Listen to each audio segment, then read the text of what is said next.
And at that time, as a non-Muslim, I was dating. I was, going to parties, and I met other guys and stuff like that. And so it was just like another guy that I met in the party and gave me his number, and that's it. Well, like about a week later, he called me, and so then we started talking.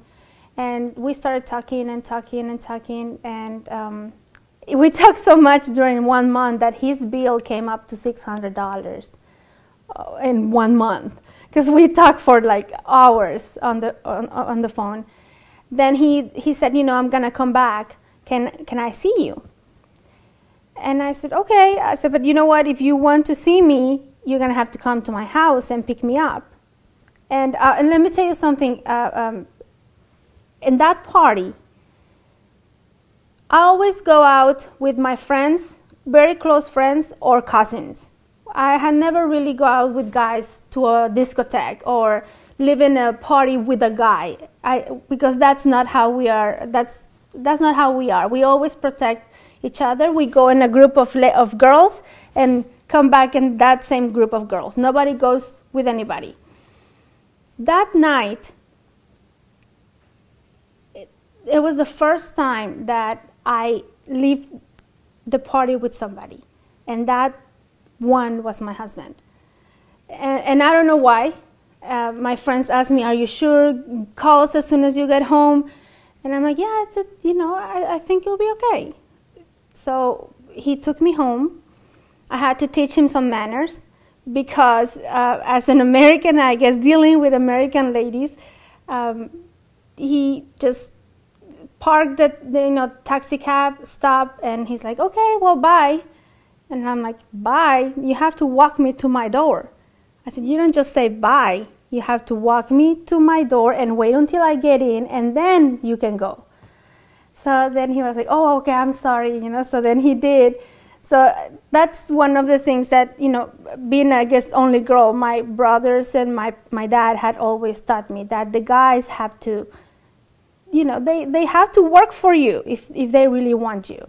So that was, it was just funny. I always say that because he now he's very different dealing with my family and our culture. But at that time, he was just, "Okay, well, bye." I'm like, you have to take me. So after that, we start calling and talking and everything. And then when he came to my house. So he said, "Yeah, no problem. I'll come to your house. I meet your parents. I don't have any problem with that." So he came and brought presents for me, flowers. So my parents were ecstatic. They were so happy. But they didn't like the age difference. My husband is 13 years older than me. And, at that time I was 20. So we went out, we went to the mall, we went to eat. He treated me very nice. Everything was very good. So we repeat this almost every month, at the point that we got to fall in love, actually. And during this time, I've seen him pray. He practiced. He is very a practicing Muslim. He's a modern Muslim, but he practiced. So the first time I saw him pray, I felt so like I didn't belong there. Like I was an intruder on his prayer. So then I asked him, "What is that you're doing?" He said, "Well, I'm praying." I said, "Why are you praying?" "Well, I'm Muslim." And I said, "What is that?" So then he explained to me. And at that time, it was the craze. In my country, I started the craze of the personal computers. And so he brought me one from here. My family is not, they're not rich. My family were not, we couldn't afford a computer, that's for sure, at that time. So he took the effort to bring a computer to my place so I could communicate with him. I could still do, college. And that's how I started learning more about Islam. So then he brought me books. And at this time, I learned about Islam but I also wanted to study my own religion, because I didn't want to commit to something that I was not knowledgeable enough, and also because I didn't know enough about my own religion. I just knew what they tell you in church. So I started going to church, listening to the sermons, and reading the Bible. You know, then I learned there's a difference between the Old Testament and the New Testament, and that difference is Jesus. That's everything changes after Jesus is crucified. And then I discovered that the Old Testament is actually almost the same as the Quran. They have the same characters, the same history and stories. So I found that very peculiar, and that made it the transition for me to believe on what Islam, the basis of Islam, was easier because of that. So of course, when I started going to church more often, my mom was so pleased. And another thing that she liked is that Muslims do not drink, right? So if my husband will take me out, she knows we were not going to drink, because in my country, there's no party if there's no drinking. So that's, I mean, it can be a child's birthday party, but you're gonna find alcohol in that party. So that's something that they loved, that there was no drinking when we go out. Of course, no drugs, things like that. So they feel pretty secure, you know, having me to go with him.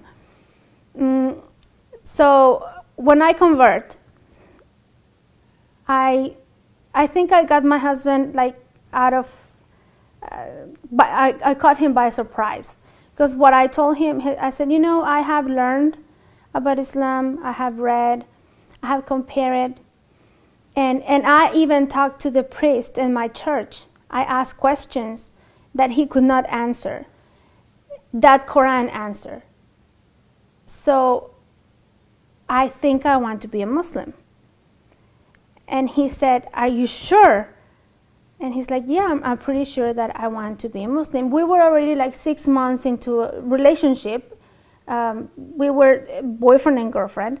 And so I said, you know, I do really like it. I do really enjoy the straight, you know, the religion is so straightforward. There's no around, you know, it tells you, you do this, you don't do this, and that's it. And the Catholicism is not like that. You know, you just, they never answer you the questions. You just stay like, okay, so what is the reason for kneeling in the church? Oh, you just have to kneel. That's the way it is. You don't have to ask. And in Islam, they will explain to you why you don't drink, why you have to cover, why you have to, you know, not eat pork, right? So that's what I liked. So when I decided, I told him, and he's like, okay. So my first shahada was with him, just me and him. I became Muslim, just like that. And after that, we decided that we were going to get engaged. And he was very afraid because his family didn't know completely that I had become Muslim. And he's from Bangladesh, and they're very traditional Muslims.